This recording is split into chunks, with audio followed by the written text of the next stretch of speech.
Just a quick update for you guys while I'm waiting on gaskets and stuff to get this engine ready. I'll tell you a little bit about the setup and what I got going on here. I'm going to try and get the car going for next spring because where I live, our season for summer cars is only like another month long. Okay, so in my last video when I was talking about the difference between the VVTi and the non-VVTi trigger wheels, this one, and this one.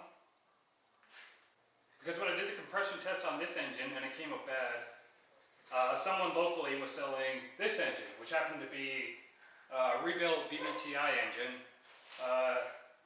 New rings, new bearings, new thrust bearings. I got a really good deal on it. The engine has about 5,000 kilometers on it before he took it out of his Sylvia and sold the top end to someone else, and I bought the bottom end. It came with a billet timing tensioner. It also came with a fluid amper crank pulley, an upgraded alternator. He said it was 160 amps. We'll see.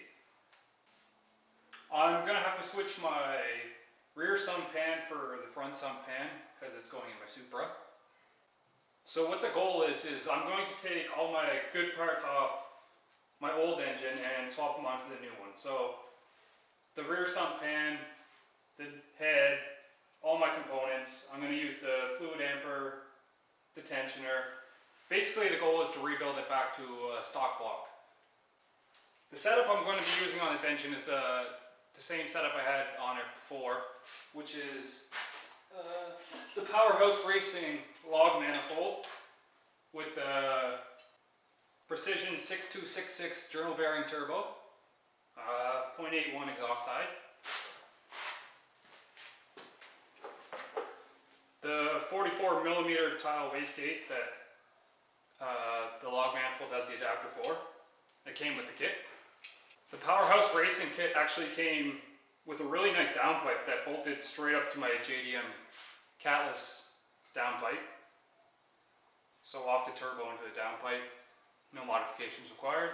It was actually pretty good. It does neck down slightly.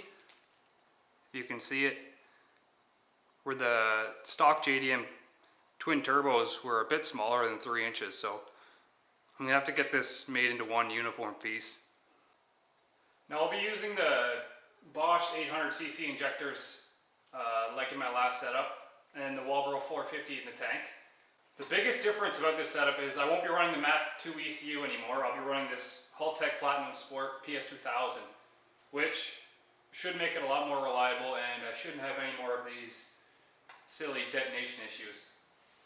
Ultimately the goal is to build up this engine, get it back together as like a stock normal engine, put my single turbo kit back on, go get it tuned, and hopefully make 470, 480 a wheel on 18 pounds, 94 pump gas, and then get a race gas tune for when I go to the track, and hopefully be around 600. I'm really trying to break into the 10s with the setup, so we'll see how that works. So here's a quick walk around how I have everything organized. Manifold, wastegate, the ARP studs and oil cooler, stuff like that. Intake and turbo, old parts.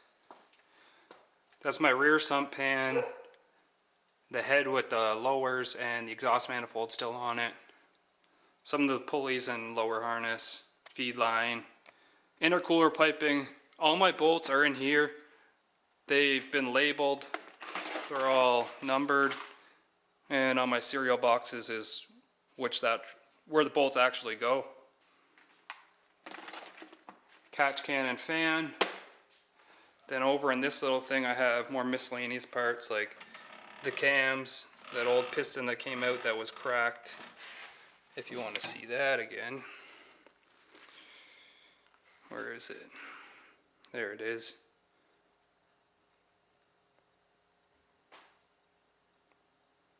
Fun stuff. I also have some stuff inside, like cam gears, coil packs, lower timing cover, and that stupid bolt. That's pretty much it. Also, before I get everything put back in, I'd like to really clean this up. You can see how dirty it's been from over the years.